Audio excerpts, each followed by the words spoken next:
Good evening. The Secretary General will update you on the working session of the Brussels Summit, and then he'll be happy to take your questions. Secretary General.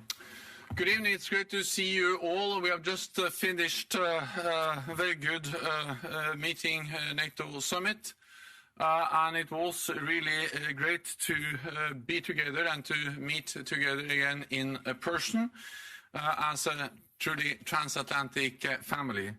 Or as Prime Minister Johnson said, it was like the first day back at school, seeing all your old friends again. And that was really the atmosphere in the room. Today, we open a new chapter for our alliance. We addressed key issues for our security and took far-reaching decisions. We heard a strong message from President Biden on America's commitment to NATO, and an equally strong commitment from other allies in return. All leaders agreed that in an age of global competition, Europe and North America must stand strong together in NATO to defend our values and our interests, especially at a time when authoritarian regimes like Russia and China challenge the rules-based international order. Allies welcomed today's consultations with President Biden ahead of his meeting with President Putin in Geneva. Our relationship with Russia is at its lowest point since the Cold War, and Moscow's aggressive actions are a threat to our security. NATO remains committed to our dual-track approach of defense and dialogue. We will keep our defenses strong while remaining ready to talk, to make our positions clear, avoid misunderstanding, and prevent escalation. We fully support the decision to extend the New START treaty, and we would welcome new strategic talks on future arms control, with continued coordination here at NATO. We stand in solidarity with our valued partners, Ukraine and Georgia, and we will continue to support their reforms, bringing them closer to NATO. At the summit today, we addressed China. There is strong convergence of views among allies. Based on our interests, we see opportunities to engage on issues such as arms control and climate change. But China's growing influence and international policies present challenges to alliance security.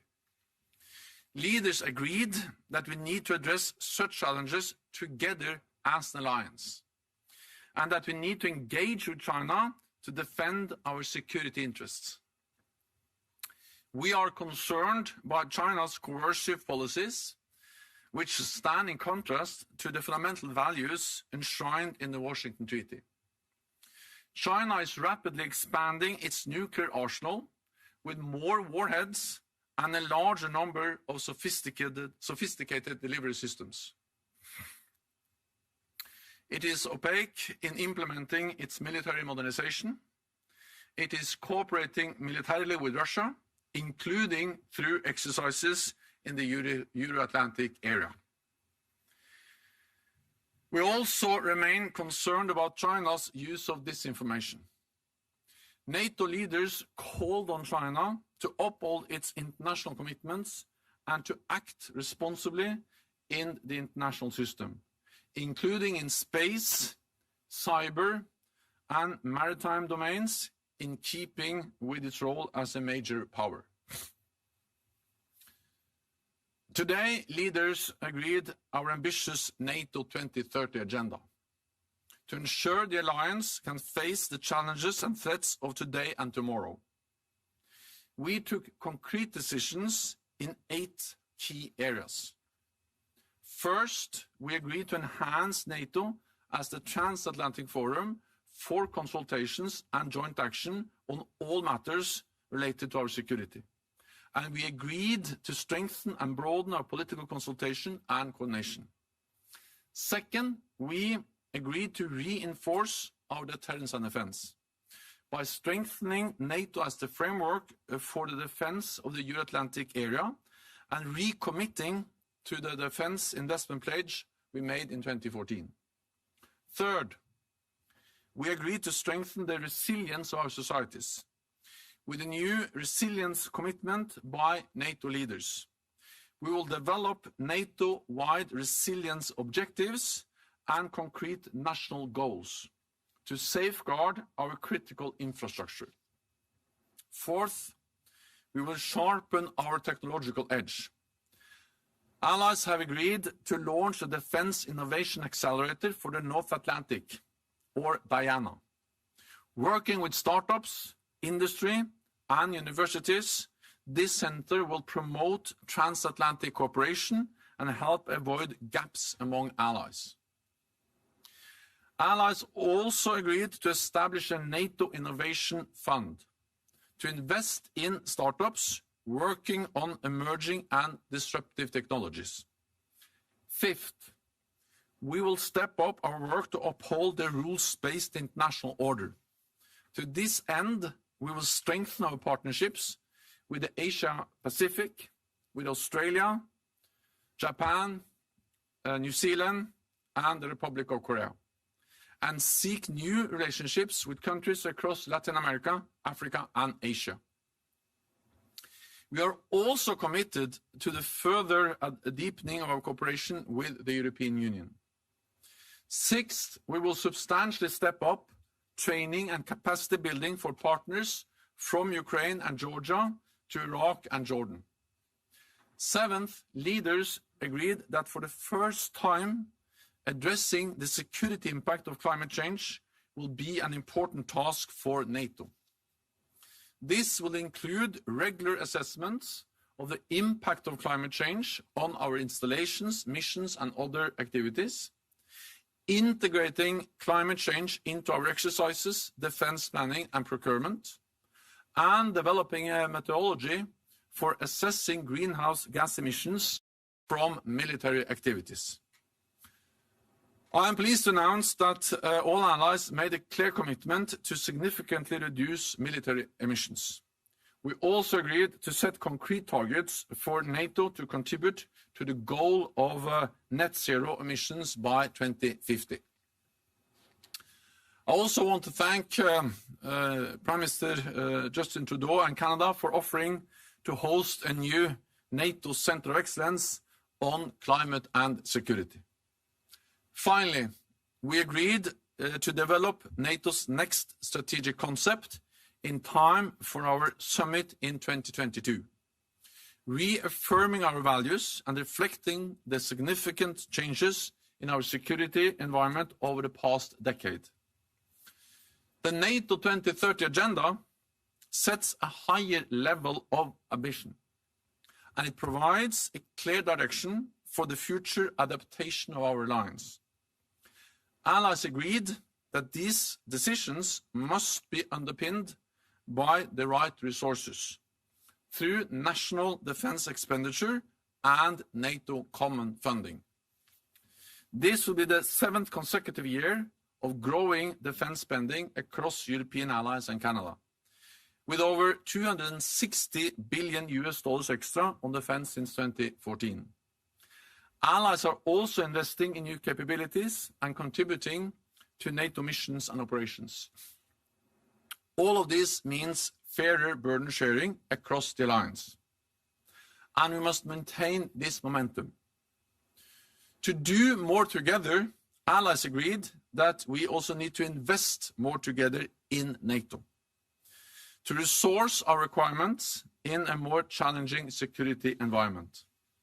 This will require increased resources across all three budgets: military, civil, and infrastructure.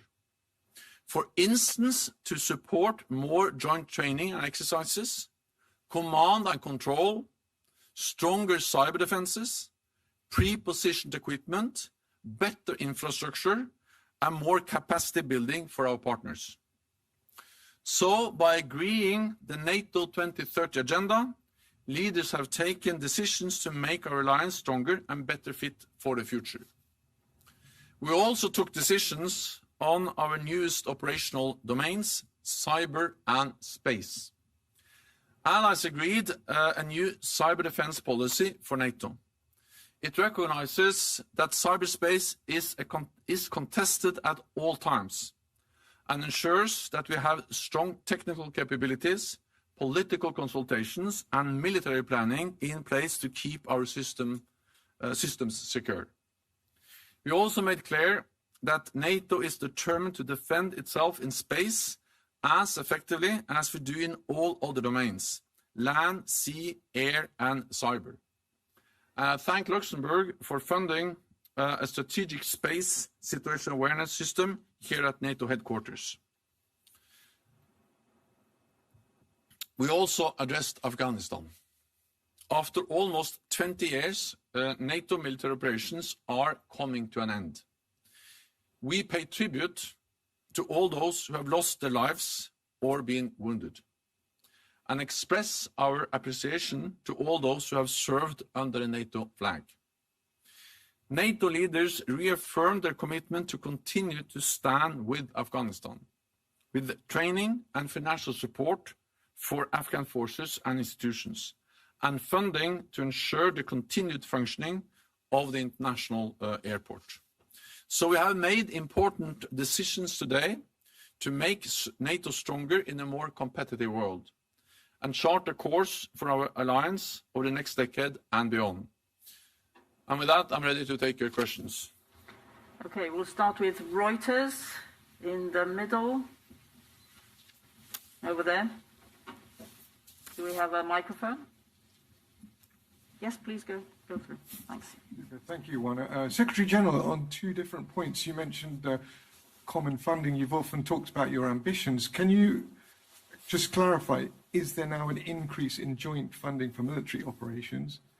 And on a completely different subject, on Afghanistan, was there an agreement today that one nation should take charge of the Kabul airport? And was that Turkey? Thank you. Well, so the original proposal was to only strengthen the military budget. The decision today is to increase and strengthen all three of them, because there are three common funded budgets in NATO. It's the civilian budget, the civil budget, then there is the infrastructure budget, and then we have the military budget. And you can. And now the decision is to also across all the three budgets that we need to meet our high level of ambition, and that we need additional funding to make sure that we resource fully the higher level of ambition we have agreed. So this then applies for all three budgets, including activities as higher readiness, more exercises, more training, better command and control, more investments in infrastructure, pre-positioned equipment, but also, for instance, over the civil budget to work with partners and also provide support to partners in other ways. So this reflects the entirety of the NATO 2030 agenda. And of course, the important thing is that we agreed how we should strengthen and adapt the alliance by doing more together. But if we're going to do more together, we also need more investments together. And therefore, I welcome that today we agree on all three budgets, not only the military budget, which was the original proposal. Sorry, there was another on Afghanistan. Well, we are working with NATO and allies are now working on how to ensure the continued operation of an international airport in Kabul. There were meetings also on the sidelines of the summit today. Turkey, of course, plays a key role in those efforts. We are working on exactly how to do it, but it's a strong commitment from NATO and from NATO allies to ensure that we can continue to operate an international airport. That is important for NATO, for our continued civilian presence, but it's important for the whole international community. And that's the reason why we really make an effort to do so. Okay, we'll go to the end over there, to DPA. Please, no, go forward, go back, yes. Further, further, further. Carry on. 2 more. And to your right, thank you. Perfect. Secretary General, in the communique, NATO states that it would like to maintain a constructive dialogue with China where possible. What are you going to do to have this dialogue? Could it be an option to propose China, a NATO-China Council or something like this? Thank you. So first of all, we have a dialogue and contact with China today on the military level, also on the diplomatic and political level. I met the Chinese foreign minister not so long time ago. So we have different way of maintaining dialogue with China. For instance, on issues like arms control, but also the situation in Afghanistan on the border of China. Of course, these are issues where we have common interest to look into how we can strengthen our engagement and our dialogue. I think what you have to realize is that NATO has come a long way. The first time we mentioned China in a communique and a document and decision from NATO leaders was 18 months ago at the summit in London. Before that, we didn't have any language at all. In the current strategic concept, China is not mentioned with a single word.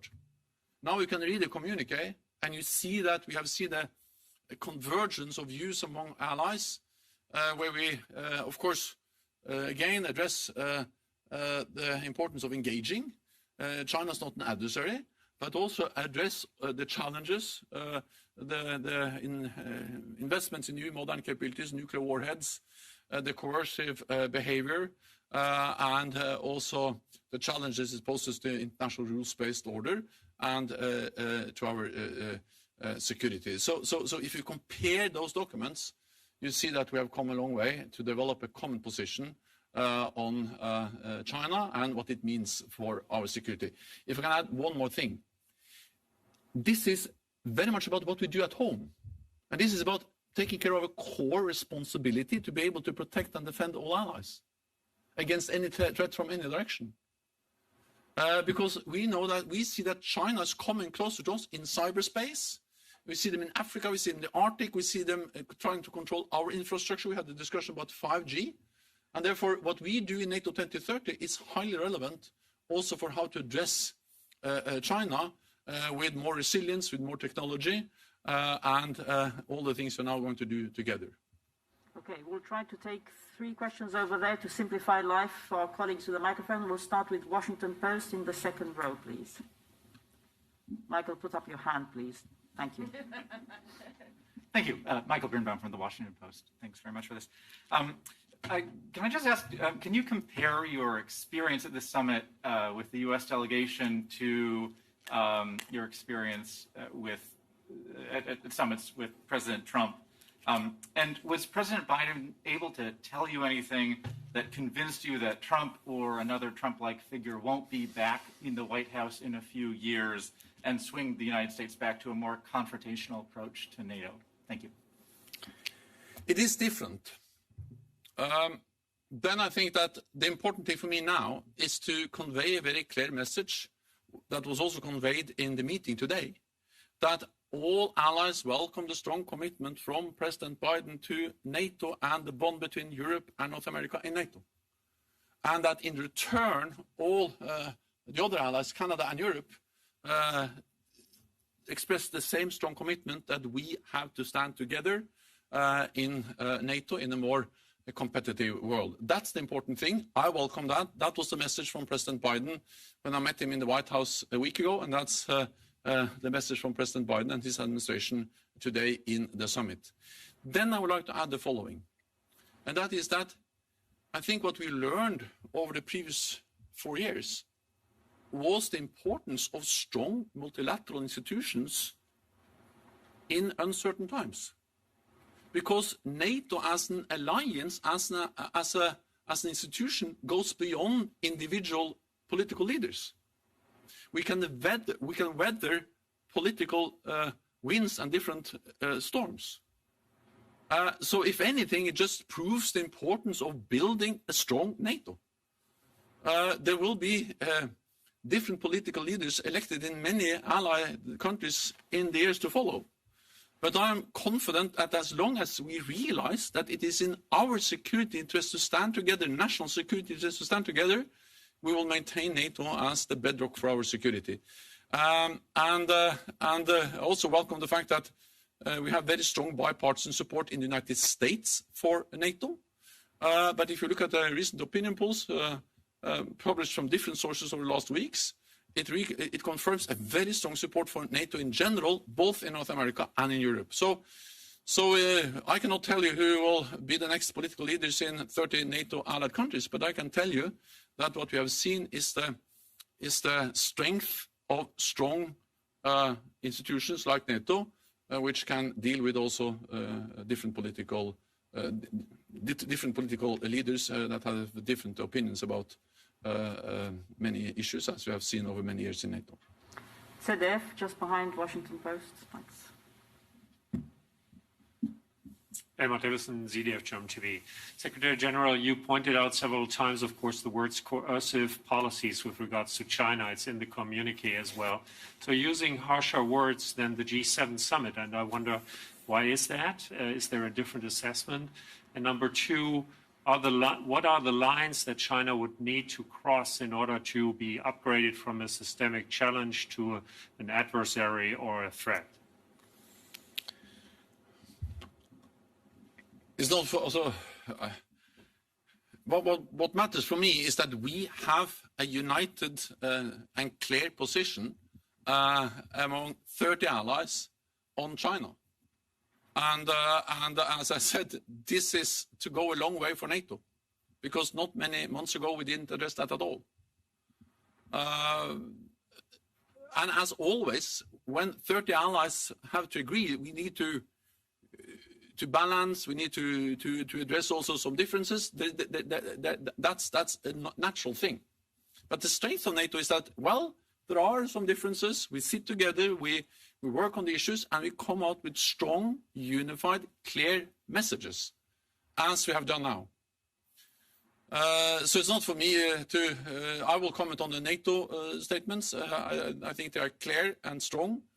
We are not in the business of defining exact lines, but we are just addressing together the fact that China is soon the biggest economy in the world.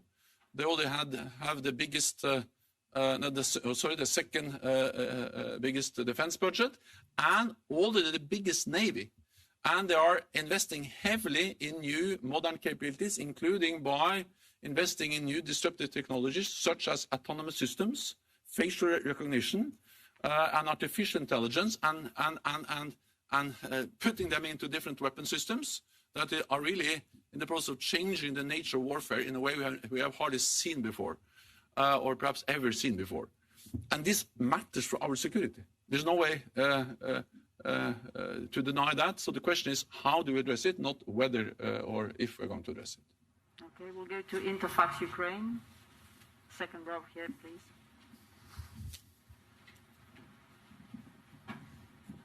Thank you, Anna. Secretary General, Ukrainian leadership has quite high expectation regarding membership action plan. But as far as I see from the summit communique, we are not there yet. After this summit, what will be your main message for Ukrainian leaders and for Ukrainian people? Thank you. My main message is that NATO stands in solidarity with Ukraine. We provide a strong political support to the territorial integrity and sovereignty of Ukraine. We provide practical support. We are stepping up our practical support, both within the NATO context, but also bilaterally from different NATO allies. I had a bilateral meeting, for instance, with President Justin Trudeau of Canada, and of course, Canada is one of many allies who are providing bilateral support to Ukraine. And in the communique, in the decisions we have taken today, we have reiterated our decisions on that NATO's door is open, on the decision we made back at the Bucharest summit in 2008, and also that we will step up and that we will do more to help Ukraine and also Georgia as another aspirant country to focus on reforms that will move them closer to NATO and to Euro-Atlantic integration. Okay, we'll go to CBC. So, 1, 2, 3, fourth row. Yeah, thanks. Secretary General Murray Brewster with CBC. Thank you for taking the question. Following what was asked about Ukraine and the membership action plan, do you actually ever foresee any circumstances under which Russia would allow Ukraine to join NATO uncontested? And separately, I wanted to ask whether or not there was unanimity among allies that China itself is a security threat.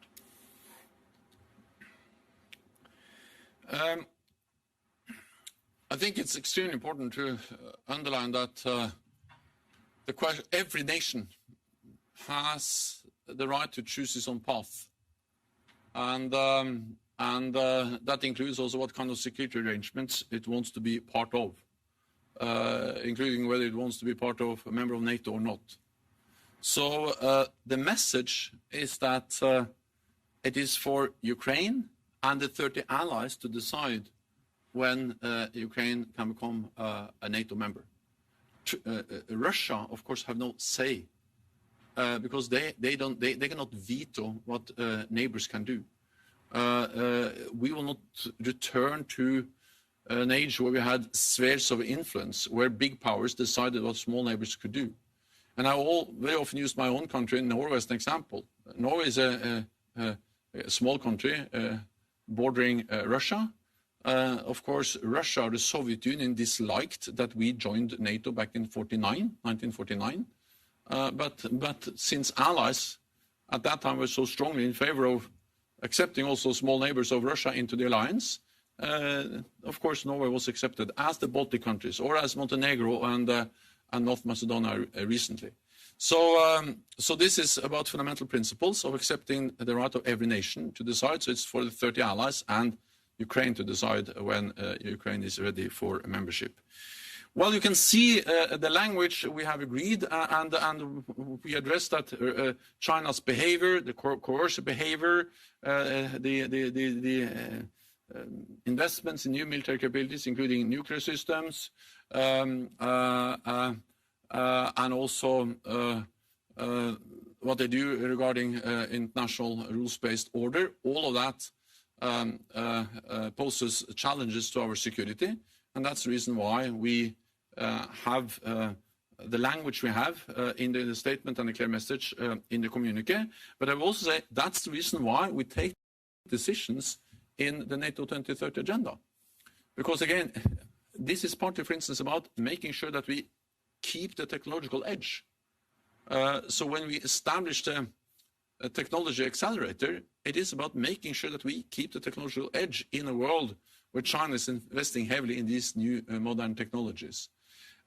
When we are concerned about Chinese control over critical infrastructure, 5G, airports, many other critical infrastructures, so when we strengthen our resilience on developing resilience targets and national goals, that's also about protecting against any challenge to our resilience, but including also potential challenges from China. Or when you do more both on cyber and space, is also something which is relevant for the challenges we see stemming from China. Lastly, when we have agreed to work more closely with, for instance, Australia, Japan, the Asia-Pacific countries, that's also about, of course, how to respond to a more assertive China. Okay, we'll go to Imedi in the second row, rather, lady here.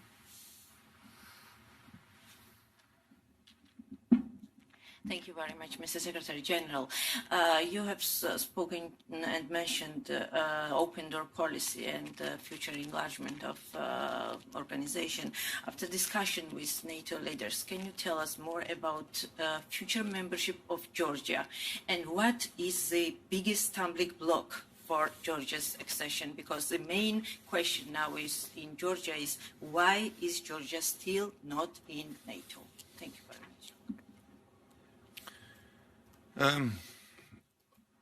The message is very much the same as I just conveyed about Ukraine, and that is that NATO allies stand in solidarity with Georgia. We provide political support, practical support. We will never accept that the parts of Georgia are not under Georgian control, Abkhazia and South Ossetia. And we are stepping up our practical support for Georgia, including with the training center outside Tbilisi and in other ways.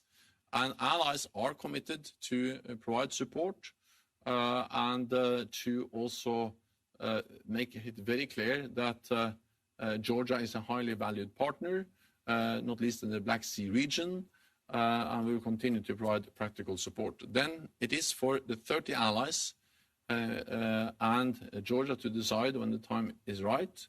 We need consensus in this alliance to make these decisions.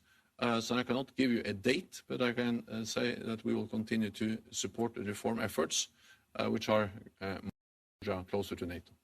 Okay, we've got Politico over there.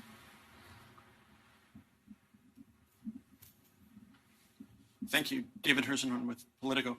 Secretary General, could we go back to China for just a second and wonder if you addressed with the leaders a concern we hear maybe from some allies that one of the reasons China hasn't appeared in communiques all that often is that the alliance has not yet given itself the legal authority under the Washington Treaty to operate outside the North Atlantic space. And do you envision the necessity for treaty change? And should this be a notice that, in fact, NATO is prepared now to operate anywhere in the world outside the North Atlantic space if it perceives a threat? So first of all, we operate outside NATO territory. We have done that since the end of the Cold War. This was a discussion back in the early 90s. That's correct. Someone said that either NATO has to go out of business or out of area. And then we helped, and then we actually went out of area. We went into Bosnia and Herzegovina and helped to end a brutal blood. And a few years after, we went into, also we helped to end the atrocities and the fighting in Kosovo. And then after 9/11 attacks, since then, we've been at the forefront fighting international terrorism, and we have had a big military operation in Afghanistan on the borders of China. So this idea that it's something completely new, that NATO is going out of area, is very strange because we've been out of area for decades.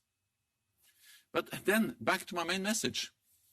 To respond to the challenges we see that China poses to our security is not about moving NATO to Asia. It's very much about what you do at home.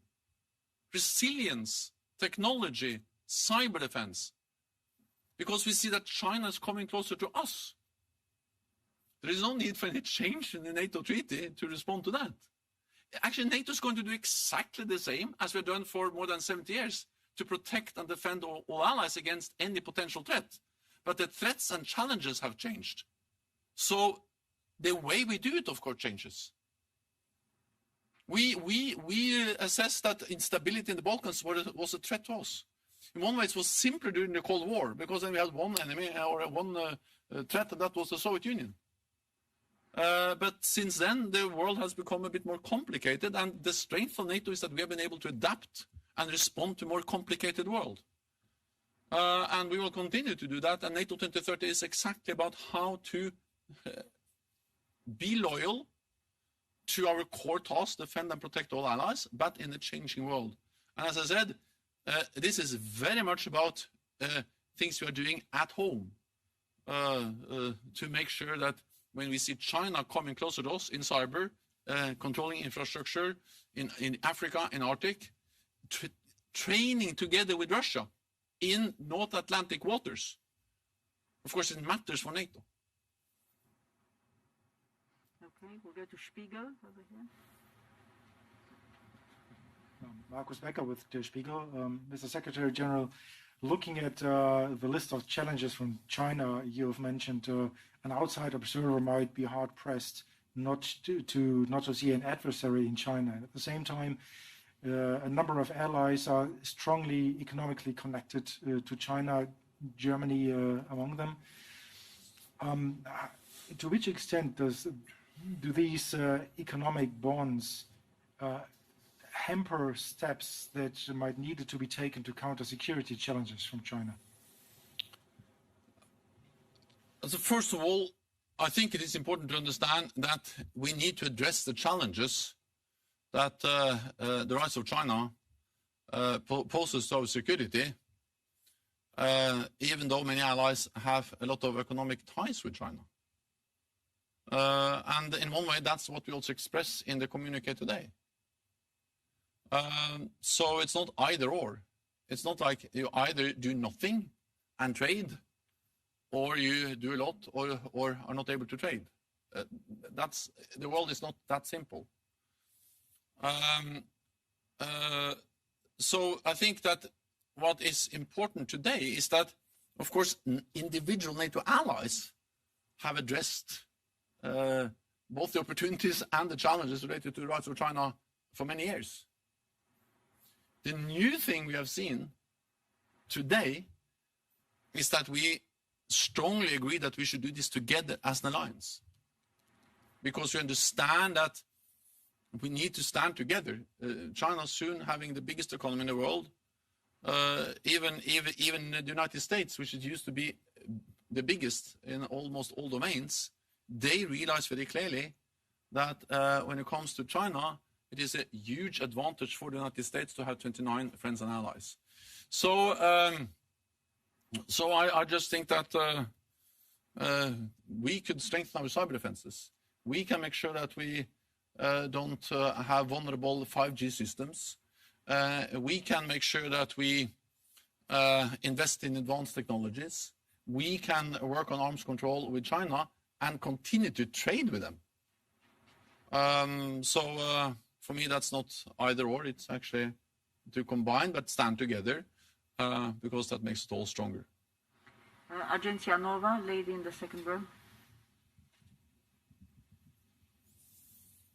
Thank you. Giulia Torbidoni, Agenzia Nova, Italian News Agency. Mr. Secretary General, I want to ask you if you have talked about the Southern Front, so the Mediterranean region. And a second question about Afghanistan and NATO 2030. I want to ask you if what of your presence in Afghanistan are you going to bring with you in the future of NATO, and what on the other front is not so positive and is time to upgrade or to remove from the toolbox of NATO? Thank you. First, the Mediterranean and the South. Yes, that was discussed and addressed during our meeting. NATO has to be able to respond to threats and challenges from all directions. We are in Iraq, which is part of our efforts to prevent ISIS from returning. We are increasing our training mission there. We strongly believe that prevention is better than intervention, so we believe that the best way of stabilizing our neighborhood is to train and build local capacity. We also work with our Mediterranean partners. We are looking into, we have a partnership also with Mauritania. We're looking into whether we can step up and do more with them also in the Sahel region. But these are issues which are now discussed among allies and also with Mauritania.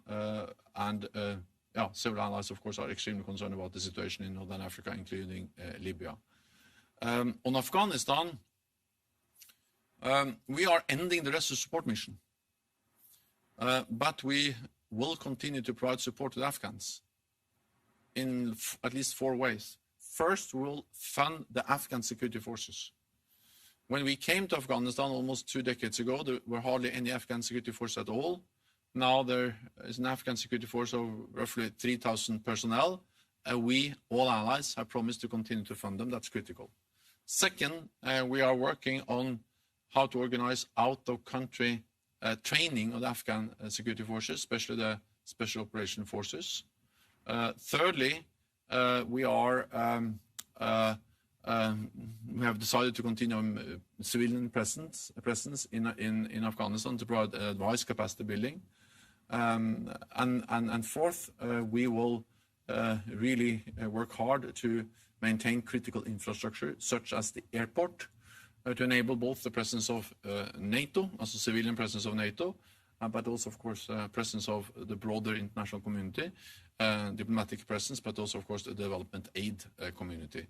So these are 4 important ways where we will continue to provide support.